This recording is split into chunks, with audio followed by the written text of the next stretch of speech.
I believe that Terrarians often speedrun the game to Moonlord and never take their time on their worlds.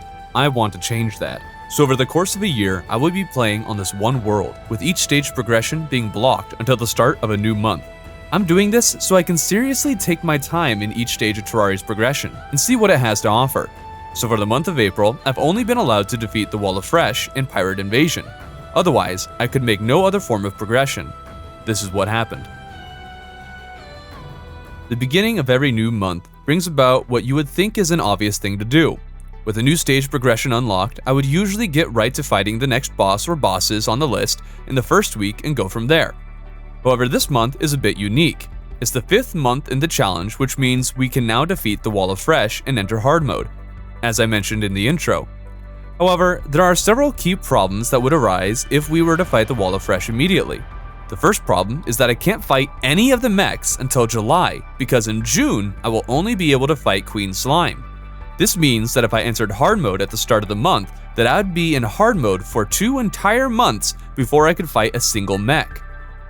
Worse yet, I would not be allowed to destroy any of the Crimson Altars for that allotted time either, because the moment I do, the mechs could spawn naturally. To avoid this happening, I decided I would not be allowed to destroy any altars until the mechs became available. Now you could say that when a mech was about to spawn, I could just hide underground until the next day and still avoid fighting them, or else allow myself to be killed by them if they did spawn. But that's not the purpose of this challenge. I don't want to accidentally run into any bosses that are not yet unlocked. I did the same thing with the Goblin army back in January. An easy thing to do for early progression in pre-hard mode is to break a Crimson Heart or Shadow Orb and get the corresponding gun. But for the month of January, I decided I was not allowed to break a single orb because it could cause the Goblin army to spawn. Granted, events like the Goblin army invasion and natural bosses are slightly different things, since events are more or less unavoidable to the best of my knowledge. But I thought the same principle applied in this case, and thus I decided I could not break any altars. The eagle-eyed among you may point out I'll be defeating Golem in August, meaning the alien probe can spawn, but I can't fight the Martian madness until October. Maybe I'll change when I can fight the Martian invasion, or maybe I'll just list it as something that is unavoidable for this challenge. This meant that I couldn't get all of the hard mode ores, and there wouldn't be a whole lot I could do progression-wise in hard mode without them. Spending 2 months in hard mode with little to no hard mode gear doesn't exactly sound like a good time. Plus the Crimson would begin spreading. Now you veterans out there might be saying that I could have just fished for the hard mode ores instead of relying on broken altars. And you'd be right about that. And we'll have to use that strategy to get hard mode ores later in this month. But for reasons I can't entirely describe, I thought I'd prefer to keep the world from entering hard mode anyways. I think there's a simple beauty and elegance to pre-hard mode, and the world feels relatively peaceful and nice. Part of me just wants to stay here, rather than get into the try-hard hard mode. I feel the game really is quite different in pre-hard mode and hard mode. Before defeating the Wall of Fresh, it's so simple and quiet. But once you beat the wall, then you've officially entered the phase of the game you'd better get good at. And yet, at the same time, I'm fresh out of ideas for what I can do in pre-hard mode. Now at this point, you may be wondering why you've been watching me blow up blocks around the dungeon as I've been talking. The reason is, this is the one and only remaining idea I have, and I want to get some work done on it before hard mode enemies start spawning. See, last month I mentioned wanting to do a build with the dungeon, and I finally landed on an idea that requires me to blow up a tunnel around the entire outline of the dungeon. My first week of this month was spent exclusively doing this. For almost 2 hours, all I did was throw dynamite around the dungeon. I ended up using so much that I actually ran out of money, which was something I hadn't thought of happening when I'm spending so much time on one world. I ended up selling just about all of my Crimtane since I didn't exactly need it anymore, and it's worth quite a bit of money. This build of mine could turn into something really cool, or it could flop incredibly hard. I'm still not sure if I'm going to like how it's going to turn out, and yet, this is the biggest building project I've ever done in Terraria. So let me know what you think as more gets added to the build, as I'm sure it won't be finished by the end of this month. I wrapped up the first week by building a little floating island area underneath this part of the dungeon because I love my floating island home so much. At the start of this week, I looked at my dungeon build and realized that there were still some resources I desperately needed if I were going to complete it. I was going to use a lot of Gem Spark blocks in this build, and I'll show you what I'm going to be doing with them later. But for now, I needed to get myself a lot of sand and a lot of gems. So I bought myself even more dynamite and headed to the underground desert. Now you may be wondering why I went to the underground as opposed to carpet bombing the surface, where there's a little more sand. Well, there's two reasons. For one, I don't like doing major terraforms of the surface unless I have a specific vision in mind. In other words, I don't want to destroy large sections of the surface desert just to collect sand. Secondly, since I also wanted gems, going underground would allow me to pick up a lot of desert fossils while I'm at it. I also don't care so much about the underground regions of my world being destroyed en masse, and maybe this will free up a lot of room for mobs to spawn in hard mode.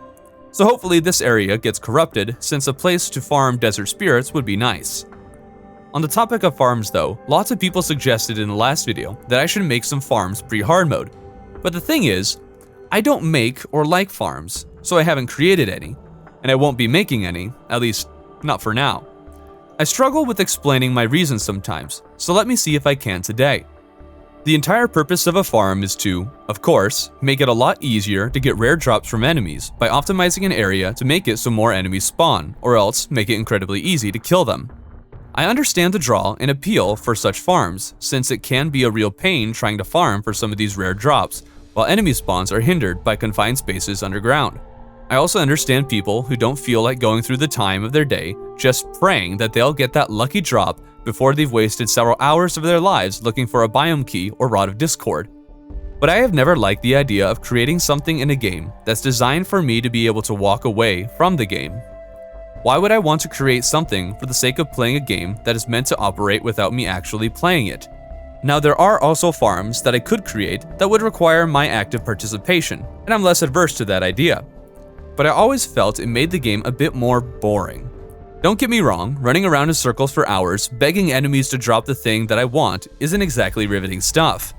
But I think it's even more tedious when you've created a farm specifically for this purpose. Maybe I'm just stubborn, but I guess I'd prefer to roam around a biome and maybe occasionally stray into an area that I haven't been to before, rather than hang around one spot waiting for the drop I want. I guess in the grand scheme of things, the reason I don't like farms is because it starts to feel more like work, rather than a game I want to play. And I do completely understand you who might say that you build a farm so that way you can play the game because you just want the one thing, so you make the farm so you can get that one thing and continue playing. Rather than doing that, I decide that I'll dedicate a certain amount of time to trying to find something, and if I can't, I just go on without it. And of course you're free to make your farms, but I thought I'd explain today why it is you haven't seen me build any farms. I hope that made some sort of sense. Maybe in hard mode, I'll break down and finally create some farms, since I do think I want to get every biome key. It'd be kinda cool to use every biome weapon in a boss fight or what have you, but we'll see how things go. Now you've once again been watching me make progress on the dungeon build as I've been rambling about different things.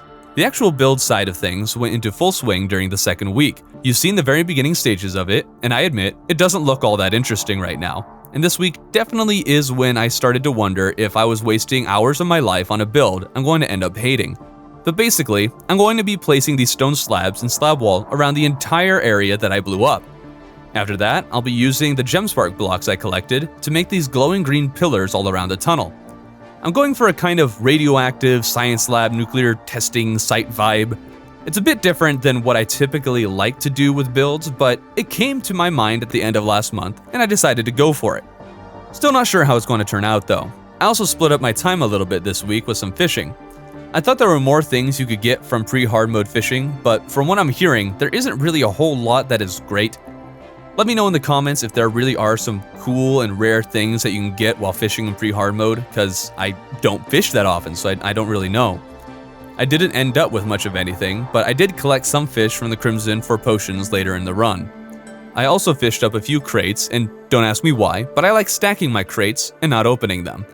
There could be some pretty good loot in these things, but I like stacking them so much that I'm willing to miss that good loot. And no, I'm not trying to save them for hard mode.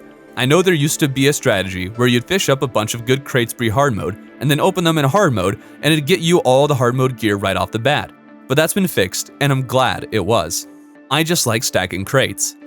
The rest of the week was spent adding to the dungeon build, and as the week came to a close, it was really beginning to dawn on me just how big a build this was, and how long it's going to take.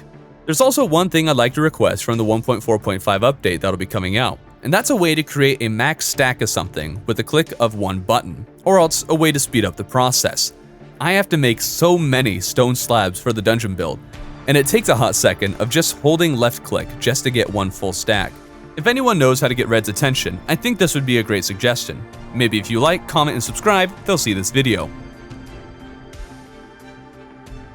With the weight of the knowledge of the size and scope of the dungeon build, I started the third week by finally building my hell bridge. I was debating using the water walking strategy since I do have Terraspark boots, but I figured since I have all the time in the world, I might as well use some of it to build a bridge. I think it's the safest way to fight the wall anyways, so maybe during another run, I'll do the water walking strategy since I never have done it before. I also realized while I was building the bridge that I haven't actually done much of anything in the underworld this year outside of the spot right under the elevator, where I spent a lot of my time lava fishing. There were still plenty of pots to break. While I was doing this, the traveling merchant spawned, and I still need the stopwatch to make the shell phone. Heart beating, I spoke to him with high hopes and was immediately disappointed. I still need to ask, how? How do people get the shell phone pre-hard mode? I'm doing a run specifically meant to slow things down to a crawl, and still can't get everything I need because of this guy right here. I took out my frustrations on the guy by slaying him. And yes, I have gotten the peddler's satchel already, but I think I'm going to start collecting the peddler's hats until I finally get the stopwatch I need. Let's see how many of these hats I'm going to end up with. After slaughtering the traveling merchant, I returned to my hell bridge and finished it up.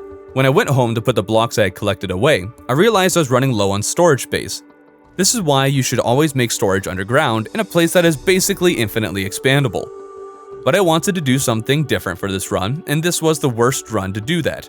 Now of course there is still space in my main storage area to add more chests, but the leftover room is designated for all the hard mode weapons and accessories I'll be collecting, so I made a new small storage room to expand my block storage capacity. I also added a fish chest since there will be plenty of hard mode fish I'll end up collecting. There is still some room on my island for more storage expansion, but we'll see if it comes to that since I want to leave as much natural dirt here as I can.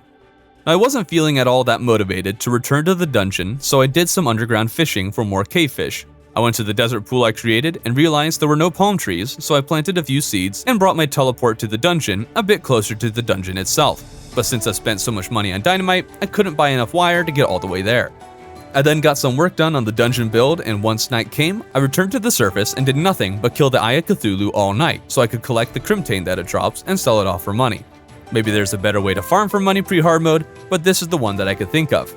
When the morning came, I returned to my desert pool and enjoyed the nice palm trees that had grown and spent some time fishing there. I was thinking I might get some oysters for their pearls and luck potions, but getting those is annoyingly difficult, and it didn't take long for me to decide it simply wasn't worth it.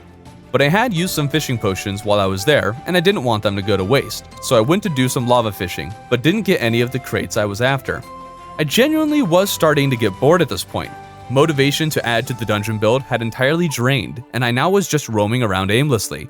Though while I roamed, I was reminded that I actually hadn't finished the cyan meteor build from last month. There was still a small section of blocks that needed to be filled in, so I quickly fixed that. The only thing is, I used diamond gem sparks for the rest of the build and used sapphire gem sparks for this little part. I figured they'd look the same since when I painted each of them individually, they look similar enough. But once I put them together, the minor difference became apparent. And no, I'm not fixing it.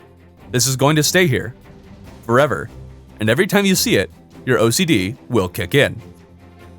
With that out of the way, I roamed aimlessly once again. I went to the caves I had blown up around the Crimson to separate it from the rest of the world, partially to fill it out on my map since it had been reset last month, and also to mine some of the ores in the area. Not sure I'll need it, but why not? I finally had some more money and got the teleport closer to the dungeon, and I jumped into the shimmer so I could explore the caves beneath it for a little bit. But this is the first time I would say I've truly felt bored during this experiment. Now I do think this is partially because I've been stuck in one stage of progression for nearly 2 months rather than 1 month at this point. So maybe extending the time between progression stages would make this challenge far more difficult than it is now. I know plenty of people have spent and will spend far more time than I'll end up spending on this world, and they find things to do. But I'm fresh out of ideas. And those that do spend all that time primarily seem to be builders and fishermen. But if you're not the kind of person who enjoys doing those kinds of things for hours upon hours, you may end up like me, lost for ideas and bored after this much time. So maybe I'll end up fighting the wall a little earlier than expected.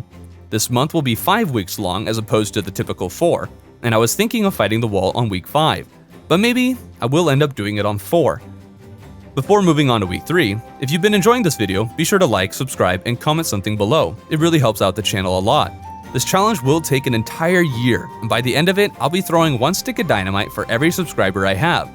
I won't be throwing it on this world, that'd break my heart, but it'll be on a fresh world, and I'm convinced we can grow big enough to destroy an entire world. So be sure to subscribe and claim your stick of dynamite today. The 4th week came around, and first things first, what's going on with my map? Well, you see, during one of my live streams, my chat demanded that I give them a fish cam, and I said that if the live stream got 100 likes, that I'd actually do it. And sure enough, the live stream got that many likes. So now you'll be seeing this fish cam where the map should be. It won't be on all of my videos, but it will be there for One Year One World and some others as well.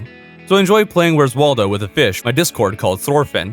Getting back to Terraria, I mentioned just a little bit ago that I might fight the Wall of Fresh a week earlier than expected, and sure enough, when I got on this week, that's exactly what I decided to do.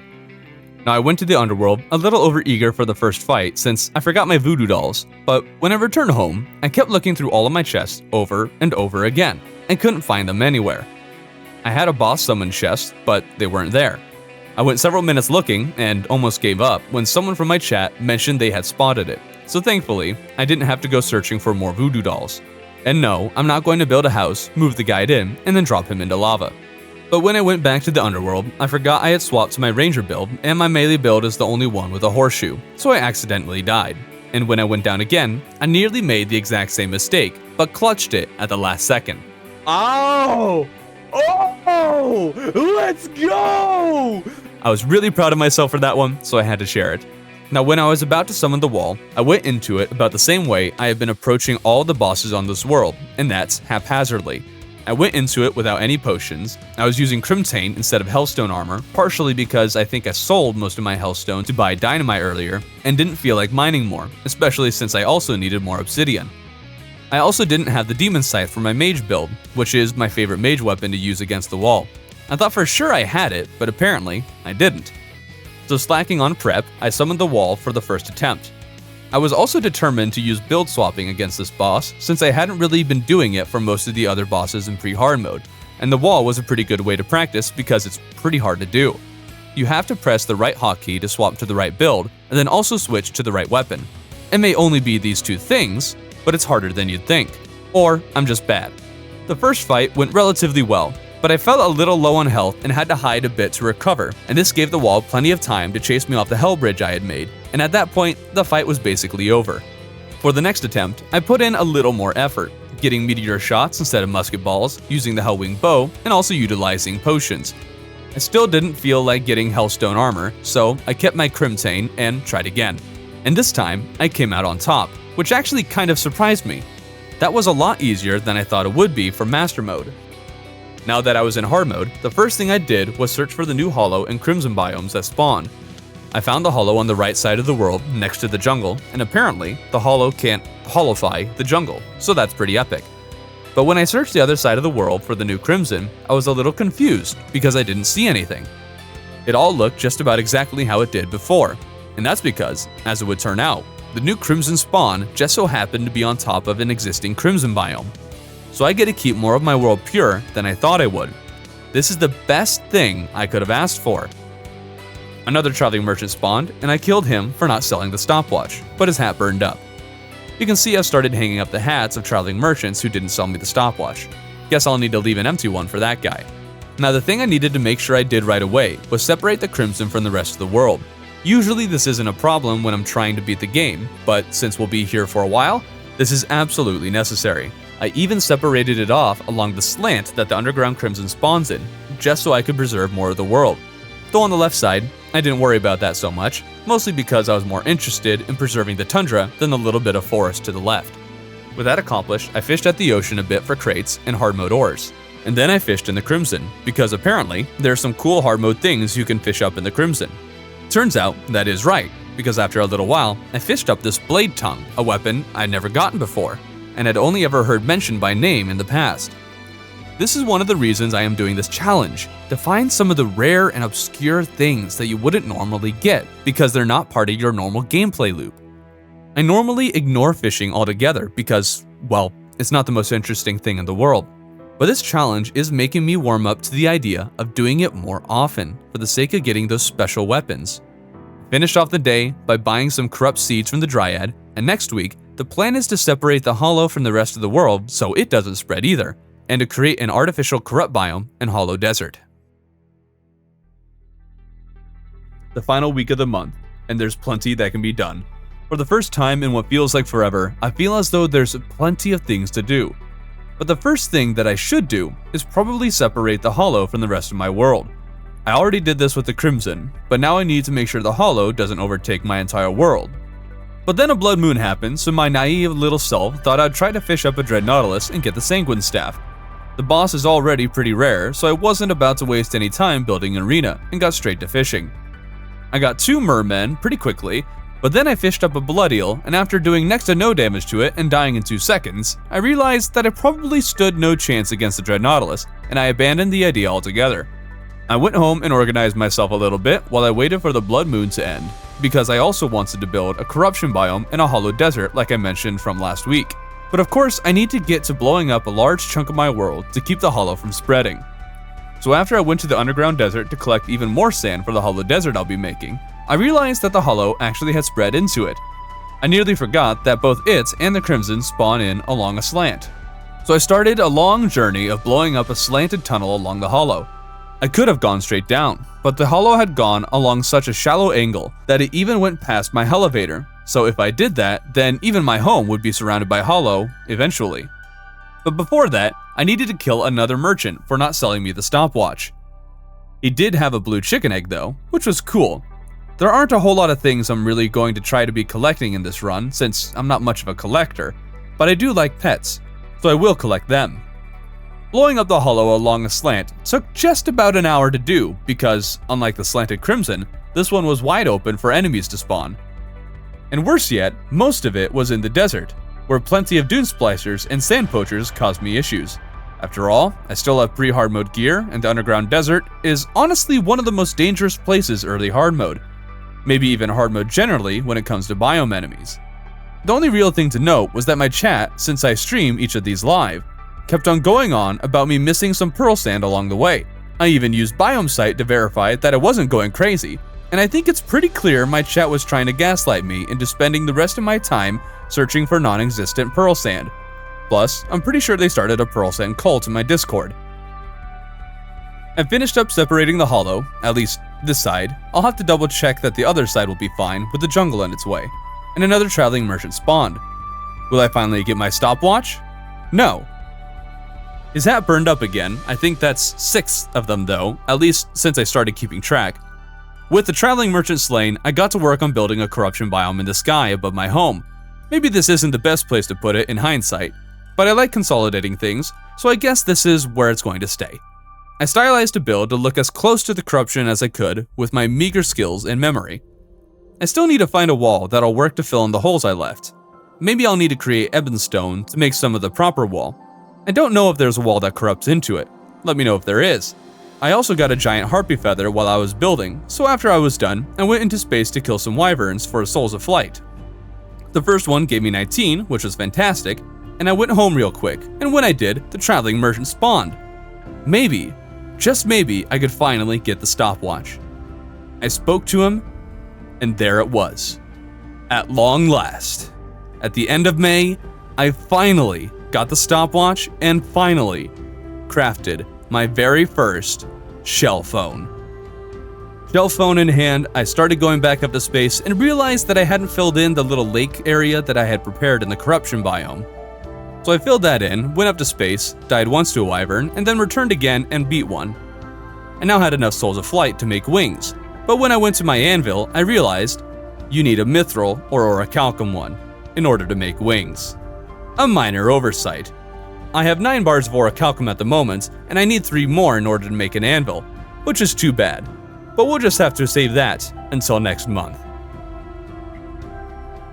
This month was always going to be different than the others. Entering hard mode changes everything quite a bit, and with Queen Slime being the only boss I could beat next month, I knew there'd be a limited number of ways I could increase my power. If I had dedicated more time to fishing, then perhaps I could have geared up this month, but that's okay. This month was filled with a project larger than any I had ever done before, even if it's only halfway done. It taught me that there really might be a limit to the number of things that can keep me engaged when I'm alone on my world for a long period of time. But I guess that just depends on the person. Some can build and fish all day long and be quite happy. But I'm not like that. I always want another project, another thing to do or engage with. And that's what's great about Terraria. There's many things to keep you engaged, but at the same time, slowing down like this has been wonderful and has allowed me to really appreciate everything this game has to offer. I hope to see you in June as I continue this long journey and approach the halfway mark for 1 year, 1 world.